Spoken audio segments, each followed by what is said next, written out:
पर मरने के बाद और जी उठने से पहले 3 दिन 3 रात यीशु मसीह कहाँ पर थे? क्या यीशु मसीह कब्र में पड़े रहे? क्या यीशु मसीह स्वर्ग में गए या फिर धरती के नीचे अधोलोक में थे? मत्ती अध्याय 12 उसकी 39 आयत में लिखा, इस युग के बुरे और व्यभिचारी लोग चिन्ह ढूंढते हैं, परंतु योना भविष्यद्वक्ता के चिन्ह को छोड़ कोई और चिन्ह उनको ना दिया जाएगा। योना 3 रात दिन मच्छ के पेट में रहा, वैसे ही मनुष्य का पुत्र 3 रात दिन पृथ्वी के भीतर रहेगा। लोग सोचते हैं कि योना मच्छ के पेट में जिंदा था और उसके पेट में से ही योना ने प्रार्थना की थी। अगर आप ध्यान से बाइबल को पढ़ें तो योना को जब समुद्र में फेंका जाता है तब वो मर जाता है और एक मच्छ उसके शरीर को निगल लेता है और 3 दिन 3 रात उसके शरीर को बचा कर रखता है। इसके बारे में मैंने अलग वीडियो में बताया है जिसका टाइटल है नर्क कहाँ पर है। अगर योना मच्छ के पेट में जिंदा होता तो फिर यीशु मसीह ने जिस चिन्ह के बारे में मत्ती अध्याय 12 में कहा है कि जिस तरह योना 3 रात दिन मच्छ के पेट में रहा, वैसे ही मनुष्य का पुत्र 3 रात दिन पृथ्वी के भीतर रहेगा। योना मर गया था और 3 दिन 3 रात मच्छ के पेट में रहा और यीशु मसीह भी क्रूस पर मरे और 3 दिन 3 रात धरती के भीतर रहे। अब सवाल ये है कि यीशु मसीह धरती के भीतर कहाँ रहे? क्रूस पर मरने के बाद और जी उठने से पहले 3 दिन 3 रात यीशु मसीह ने कहाँ बिताए? इफिसियों अध्याय 4 उसकी 8 में लिखा, इसलिए वह कहता है, वह ऊंचे पर चढ़ा और बंदियों को बांध ले गया और मनुष्यों को दान दिए। उसके चढ़ने से और क्या पाया जाता है? केवल ये कि पृथ्वी की निचली जगहों में उतरा भी था और जो उतर गया ये वही है जो सारे स्वर्गों से ऊपर चढ़ भी गया कि सब कुछ परिपूर्ण करे। यीशु मसीह के क्रूस पर चढ़ाए जाने से पहले धर्मी और पापी लोग मरने के बाद कहाँ जाते थे? लूका अध्याय 16 उसकी 19 आयत में लिखा, एक धनवान मनुष्य था जो बैंजनी कपड़े और मलमल पहनता और प्रतिदिन सुख विलास और धूमधाम के साथ रहता था। लाजर नाम का एक कंगाल घावों से भरा हुआ उसकी देवड़ी पर छोड़ दिया जाता था और वह चाहता था कि धनवान की मेज पर की जूठों से अपना पेट भरे, यहाँ तक कि कुत्ते भी आकर उसके घावों को चाटते थे। ऐसा हुआ कि वह कंगाल मर गया और स्वर्ग दूतों ने उसे लेकर अब्राहम की गोद में पहुंचाया। वह धनवान भी मरा और गाड़ा गया और अधोलोक में उसने पीड़ा में पड़े हुए अपनी आंखें उठाई और दूर से अब्राहम की गोद में लाजर को देखा। तब उसने पुकार कर कहा, हे पिता अब्राहम, मुझ पर दया करके लाजर को भेज दे ताकि वह अपनी उंगली का सिरा पानी में भिगोकर मेरी जीभ को ठंडी करे, क्योंकि मैं इस ज्वाला में तड़प रहा हूँ। परंतु अब्राहम ने कहा, हे पुत्र, स्मरण कर कि तू अपने जीवन में अच्छी वस्तुएं ले चुका है और वैसे ही लाजर बुरी वस्तुएं, परंतु अब वह यहाँ शांति पा रहा है और तू तड़प रहा है। इन सब बातों को छोड़ हमारे और तुम्हारे बीच एक भारी खाई ठहराई गई है कि जो यहाँ से उस पार जाना चाहे वे ना जा सके और ना कोई वहाँ से इस पार हमारे पास आ सके। पुराना नियम इब्रानी भाषा में लिखा गया था और नया नियम यूनानी भाषा में। जो शब्द पुराने नियम में अधोलोक के लिए इस्तेमाल किया गया है वो है शियोल, और जो शब्द नए नियम में अधोलोक के लिए इस्तेमाल किया गया है वो है हेडीस।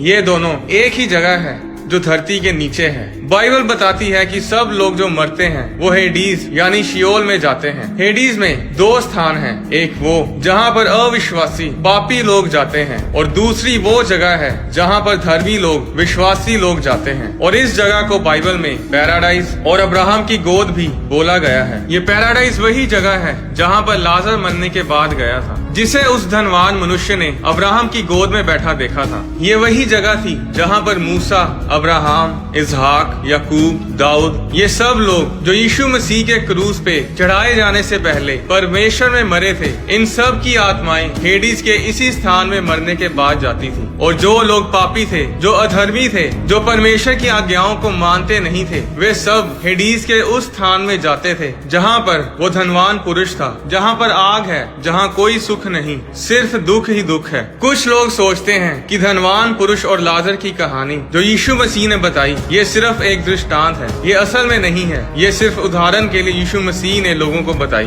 पर ऐसा नहीं है। जब यीशु मसीह दृष्टांत देते थे तब उस दृष्टांत में कभी भी किसी का नाम नहीं लेते थे। बीज बोने वाले के दृष्टांत में यीशु ने बीज बोने वाले के नाम का जिक्र नहीं किया। जंगली बीज के दृष्टांत में मत्ती अध्याय 13 उसकी 24 आयत में यीशु ने कहा, स्वर्ग का राज्य उस मनुष्य के समान है जिसने अपने खेत में अच्छा बीज बोया। इसमें भी यीशु मसीह ने मनुष्य के नाम का जिक्र नहीं किया। मत्ती अध्याय 13 उसकी 44 आयत में यीशु ने कहा, स्वर्ग का राज्य खेत में छिपे हुए धन के समान है जिसे किसी मनुष्य ने पाया और छिपा दिया। इस दृष्टांत में भी यीशु मसीह ने किसी का भी नाम जिक्र नहीं किया। बाइबल में 20 से भी ज्यादा दृष्टांत यीशु मसीह ने लोगों को बताए और सिर्फ धनवान मनुष्य और लाजर की उस कहानी में ही यीशु ने नाम का जिक्र किया। ये कोई उदाहरण नहीं थी, ये एक असली घटना थी। ये लाजर वो नहीं था जिसे यीशु मसीह ने जिंदा किया था। ये लाजर यीशु मसीह के आने से कहीं पहले मर गया था और मरने के बाद अब्राहम की गोद में पहुंचा। पुराने नियम में सब विश्वासी जानते थे कि जब लोग मरते हैं तो उनकी आत्मा कहाँ जाती है। उत्पत्ति अध्याय 37 में हम पढ़ते हैं कि यूसुफ के भाई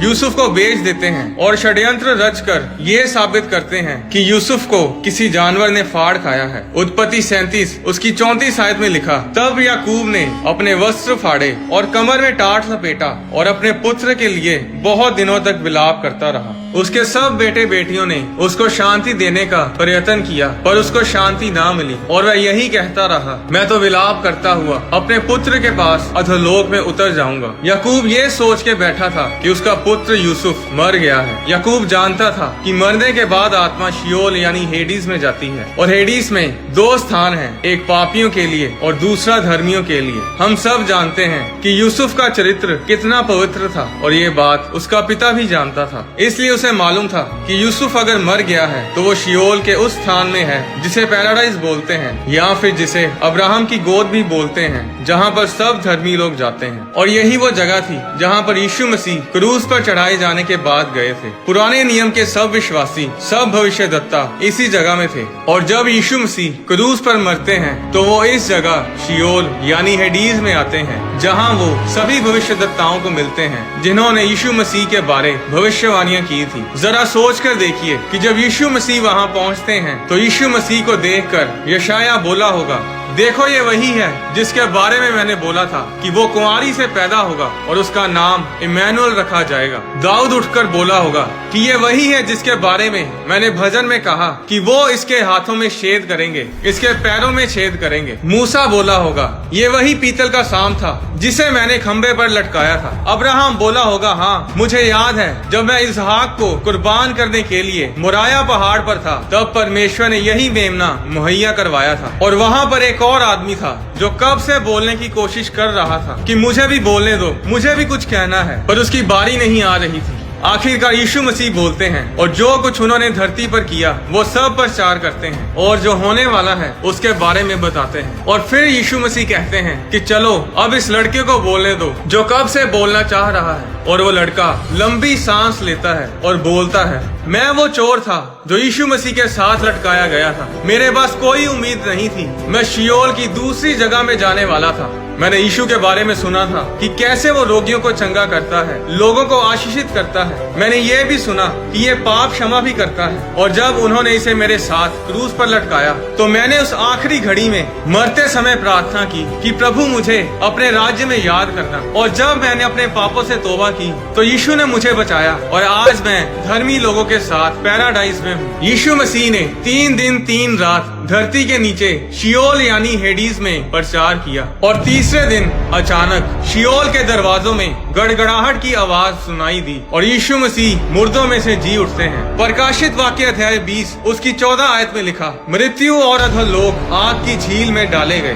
बाइबल बताती है कि मृत्यु और अधोलोक यानी कि डेथ और हेडीज आत्माएं हैं, ये गिरे हुए स्वर्गदूत हैं। तो जब शैतान ने मृत्यु और अधोलोक से पूछा होगा कि तीसरे दिन यहाँ पर क्या हुआ, तो उन्होंने शैतान से कहा होगा कि पहले दिन तो वो यही था और दूसरे दिन भी यही था, हमें लगा कि बस मसीह मर चुका है। तब शैतान ने पूछा, तो फिर आज सुबह क्या हुआ? उन्होंने कहा कि हमने अधोलोक के दरवाजों में गड़गड़ाहट को सुना, ऐसी गर्जन हमने पहले कभी नहीं सुनी, किसी के चलने की भारी आवाज आ रही थी। और जब हमने पूछा कि कौन हो तुम और यहाँ क्या करने आए हो, और हमने एक भयानक आवाज सुनी जिसने कहा, मेरा नाम विक्ट्री है, मेरा नाम जय है और मैं यीशु मसीह को लेने आई हूँ। उन्होंने शैतान को बताया होगा कि तुम विश्वास नहीं करोगे कि आज सुबह क्या हुआ। वो अपनी उंगलियों पर मृत्यु और अधोलोक की कुंजियां घुमाता हुआ सभी धर्मियों को अपने साथ ले गया। जिस तरीके से मैंने आपको ये सब बताया, इस तरीके से तो बाइबल में नहीं लिखा। ये बस हम कल्पना ही कर सकते हैं कि उस दिन अधोलोक में क्या कुछ हुआ होगा और शैतान कैसे शर्मिंदा हुआ होगा। पर जो बाइबल बताती है वो ये है कि यीशु मसीह मरने के बाद अधोलोक में गए, जहां उन्होंने सब धर्मी लोगों को प्रचार किया और तीसरे दिन वो मुर्दों में से जी उठे और उन सब धर्मी लोगों को जो शियोल में थे उन्हें अपने साथ तीसरे स्वर्ग में ले गए। 4000 साल तक धर्मी लोग मरने के बाद शियोल यानी हेडीज में जाते रहे हैं, पर यीशु मसीह के क्रूस पर चढ़ाए जाने और मुर्दों में से जी उठने के बाद अब धर्मी लोग शियोल में नहीं जाते, अब वो तीसरे स्वर्ग में जाते हैं, जिसके बारे में 2 कुरिन्थियों अध्याय 12 उसकी 4 आयत में लिखा है। बाइबल में यीशु मसीह ने कहा कि मार्ग और सत्य और जीवन मैं ही हूँ, बिना मेरे द्वारा कोई पिता के पास नहीं पहुँच सकता। अगर आप यीशु मसीह को फॉलो नहीं करते, अगर आपने यीशु मसीह को अपना उद्धारकर्ता ग्रहण नहीं किया है, तो फिर आप जो मर्जी कर लो, आप स्वर्ग कभी नहीं जा पाएंगे। आज लोग मोक्ष पाने के लिए, मुक्ति पाने के लिए बहुत मेहनत करते हैं, पहाड़ों पर जाते हैं, पेड़ों के नीचे बैठकर बहुत साधना करते हैं, पर मुक्ति ऐसे नहीं मिलती। आप अपनी मेहनत से मुक्ति नहीं पा सकते। बाइबल बताती है कि मुक्ति यानी उद्धार फ्री है। इसके लिए आपको मेहनत करने की जरूरत नहीं, जरूरत है तो सिर्फ यीशु मसीह पर विश्वास करने की। उद्धार आपकी मेहनत से नहीं, बल्कि परमेश्वर के अनुग्रह, परमेश्वर की कृपा और उसकी दया के कारण हमें मिलता है, जो सिर्फ यीशु मसीह को ग्रहण करने से हमें मिलता है। और उद्धार पाने के लिए आपको किसी चर्च में भी जाने की जरूरत नहीं। आप जहाँ कहीं भी हैं, आप इसी समय यीशु मसीह को अपना उद्धारकर्ता ग्रहण कर सकते हैं। अगर आप यीशु मसीह को अपना उद्धारकर्ता ग्रहण करना चाहते हैं तो मेरे साथ बोलें, परमेश्वर पिता, मैं विश्वास करता हूँ कि यीशु मसीह मेरे लिए इस धरती पर आए, क्रूस पर चढ़े, मेरे लिए मरे और मेरे लिए फिर तीसरे दिन मुर्दों में से जी उठे। मैं अपनी गलतियों, गुनाहों को मानता हूँ और अपने पापों से तौबा करता हूँ। यीशु मसीह, आप मेरे दिल में आए, मैं आपको अपना उद्धारकर्ता, अपना प्रभु ग्रहण करता हूँ, यीशु मसीह के नाम में, आमीन। अगर आपने ये छोटी सी प्रार्थना मेरे साथ की है तो आपने उद्धार पा लिया है। जी हाँ, ये इतना ही आसान है। लोग सोचते हैं कि परमेश्वर बड़ा कॉम्प्लिकेटेड है, पर परमेश्वर बहुत ही सरल है। आज बहुत से लोग परमेश्वर बनना चाहते हैं, पर इस दुनिया का कर्ता, इस दुनिया का बनाने वाला परमेश्वर इंसान बना आपके लिए और मेरे लिए। आज जो कोई यीशु मसीह पर विश्वास करता है वो नाश नहीं होता, बल्कि अनंत जीवन ग्रहण करता है। क्या आप जानते हैं कि आज हर कोई जाने अनजाने में यहोवा परमेश्वर का नाम बोलता है, चाहे वो विश्वासी हो या फिर अन्य जाति। जब परमेश्वर ने इस धरती की सृष्टि की तो परमेश्वर ने किस जगह पर खड़े होकर इस पृथ्वी की सृष्टि की थी? परमेश्वर किस समय धरती पर घूमने आता है? याकूब इंसान होकर परमेश्वर के साथ कैसे लड़ा? आने वाली वीडियोस में मैं आपके साथ बाइबल के गहरे भेदों को शेयर करूंगा। आने वाली कोई भी वीडियो मिस ना करें। परमेश्वर